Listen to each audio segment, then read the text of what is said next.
And here we go again. This time the victim is a Silvertone model 6421. I believe this might be the third radio that I've done of this model. This one here has everything, looks like it's intact.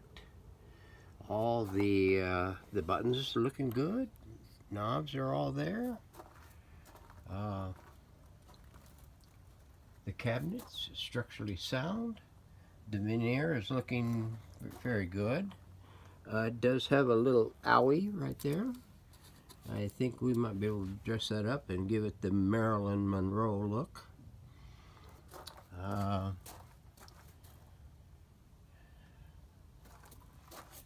I don't know if this is still in an untouched condition. The power cord on it doesn't indicate much, except it's original, I guess. It is a standard plug, no polarization. This is a hot chassis set. Turn this around so we can get some pictures. It is a 6-tube, 2-band radio. It has an internal loop, which is adequate for shortwave, but I think it will need an assist from a external long wire antenna. A fan stock clip right there, so you can hook your external antenna to it. This is in a little bit of a shabby shape.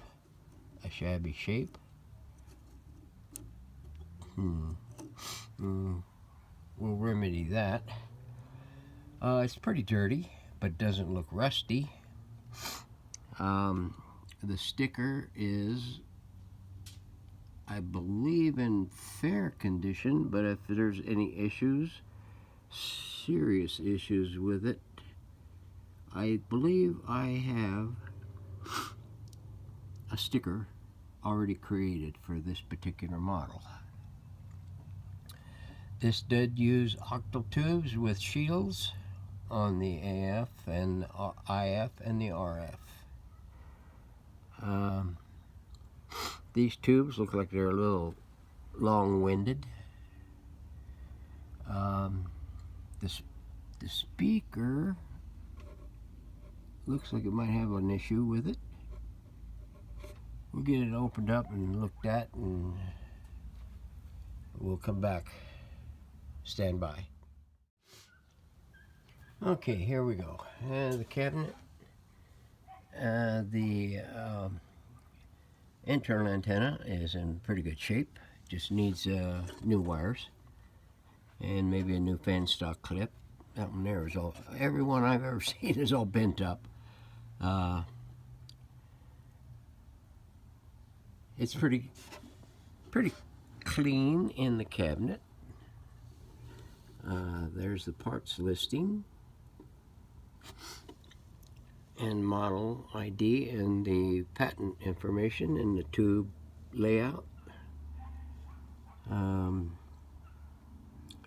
don't remember if this one ever had any speaker grill cloth in it. I don't think they did.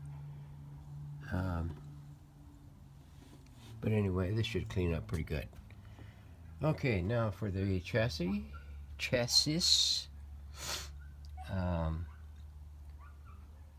The dial is in great condition. Everything is mucked up with crud. The speaker looks like it's mostly intact. There's a little iffy thing here where some piece was missing, and I'm not sure what kind of tape that is. Same thing up here. I think that might have been just from a crack. There's a weak spot right there, and it feels like, yeah, I guess it's okay. Felt like it might have been very wore there, kind of like thin material, but it feels the same consistency as the rest of it. Yeah. I believe this is an extremely high mileage set because of the condition of the tubes, the way they look. Um, so everything looks to be what it should be. It's been a while since this thing has been acknowledged. its existence has been acknowledged. So here's the moment of truth. There is a steel panel that goes on, and there it is right there. It's a shielding for the base.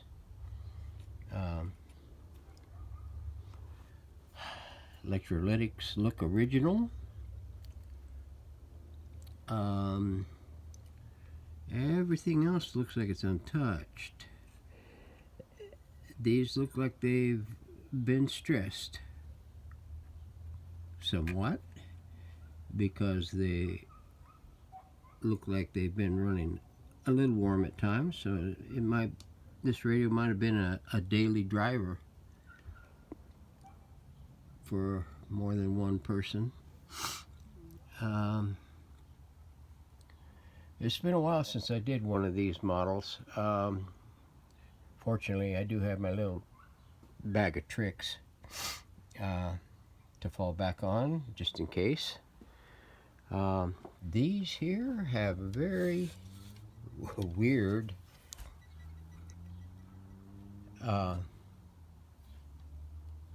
dial string routing. Because not only does the push button have to counteract the friction caused by the rotation of the shaft and the tuning condenser,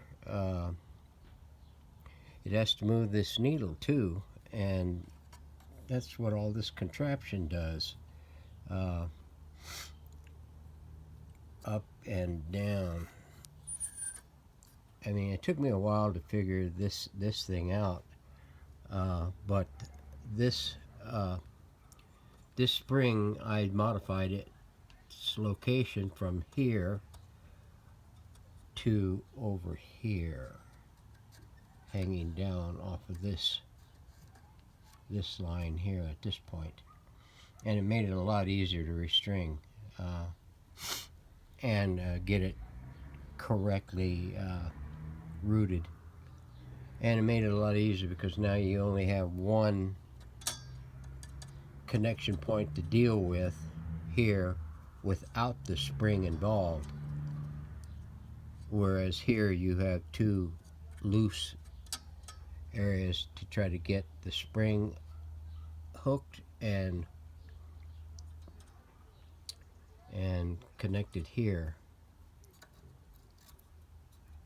And I'm not sure if this is the correct dial bulb for this. It may be, but it's going to get a new one.